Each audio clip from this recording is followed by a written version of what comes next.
criticism. Some of it deserved, some of it excessive. And I'll be honest with you, it hurt like you would not believe. But I'm telling you all this for a reason. I have had a lot of success. I have had a lot of failure. I look good, and I look bad.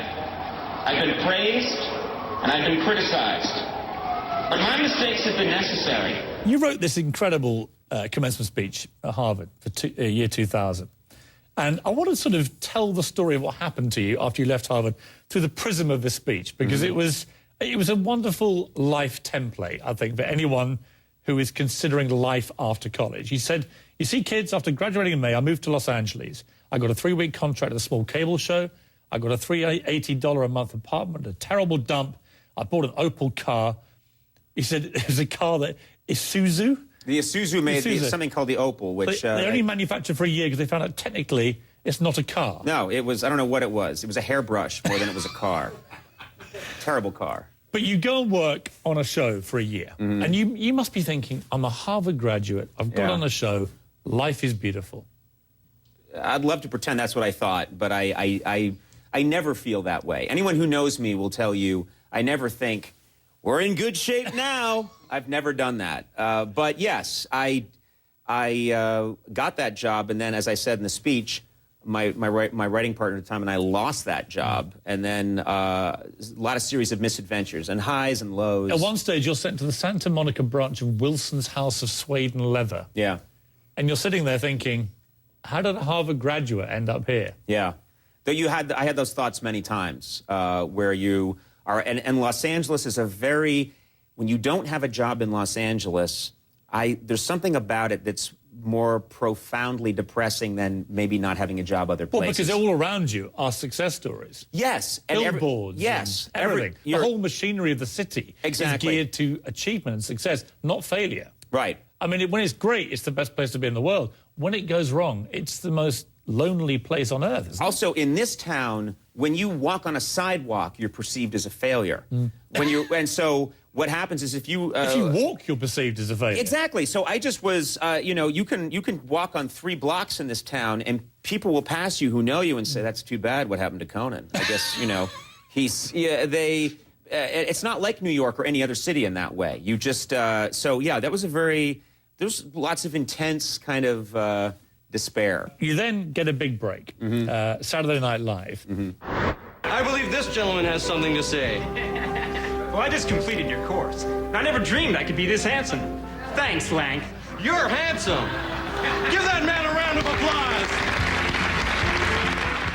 And after a year and a half, they read your sketches, they give you a 2-week tryout, the 2 weeks turn into 2 seasons, and you think, I've made it. Right.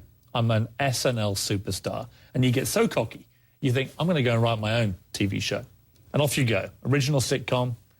It's all going good. The TV show was going to be groundbreaking, you write. It was going to resurrect the career of TV's Batman, Adam West. Sounds like a foolproof plan, doesn't it? Even as you're saying this. Doesn't it? I'm fearing the worst. Yeah. It was going to be a comedy without a laugh track or a studio audience. It was going to change all the rules. Yeah. And here's what happened. When the pilot aired, it was the 2nd lowest rated television show of all time. Yeah. It tied with a test pattern. They show up in Nova Scotia. Yes, true. True. But I've seen the test pattern, and it's funny. It's a very funny test pattern. So what are you thinking now? You've had this terrible disaster, then you get a break, then you get a little above yourself, think it's easy, then you get another disaster. What is going through your mind? I think, I'm Irish, so we always think that the worst is 10 minutes away or 5 minutes away. And so there's part of me that was always half expecting that. But yeah, I think you constantly think it's over. I mean, I've had that feeling of, well, I guess it's over about 35 times in my career.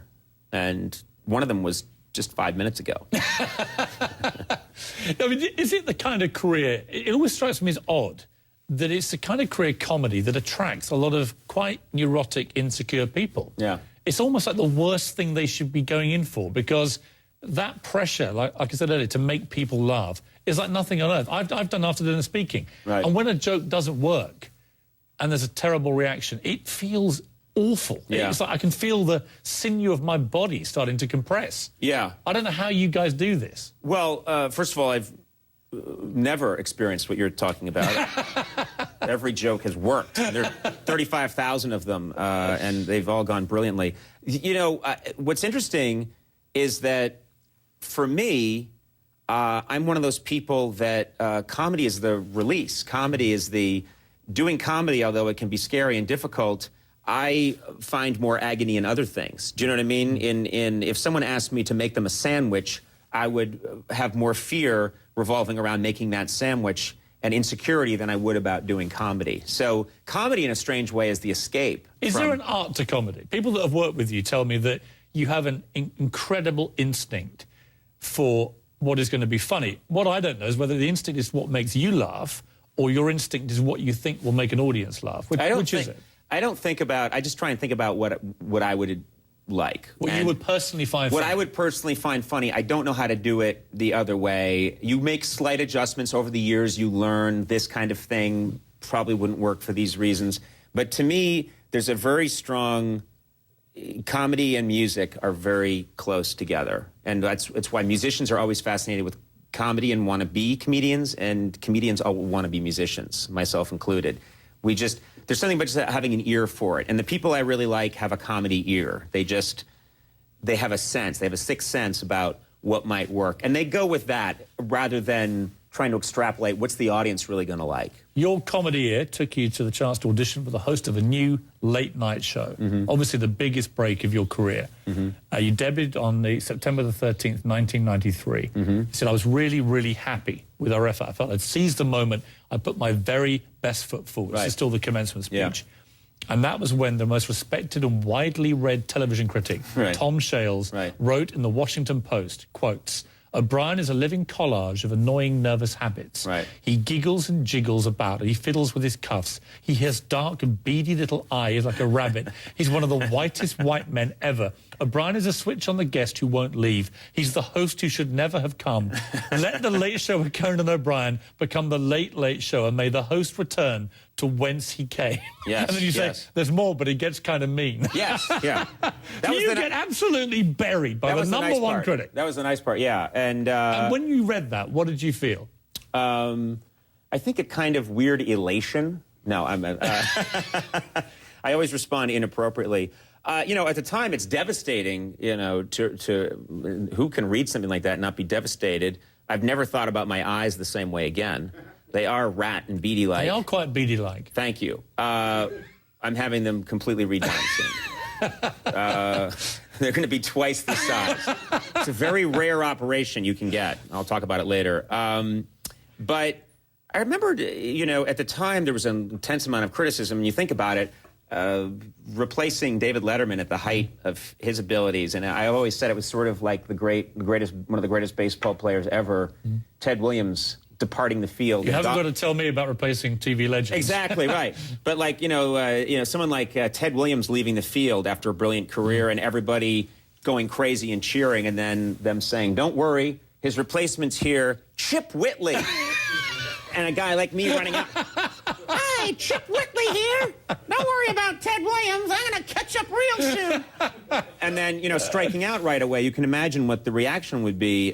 So I never in my heart had any ill will towards people, because I think if I had not been myself and had watched Conan O'Brien debut after David Letterman, I'd have been horrified as well. What you didn't know that day at Harvard in 2000 was, of course, you were going to land the holy grail of comedy, The Tonight Show. Right. And then you were going to have another down moment.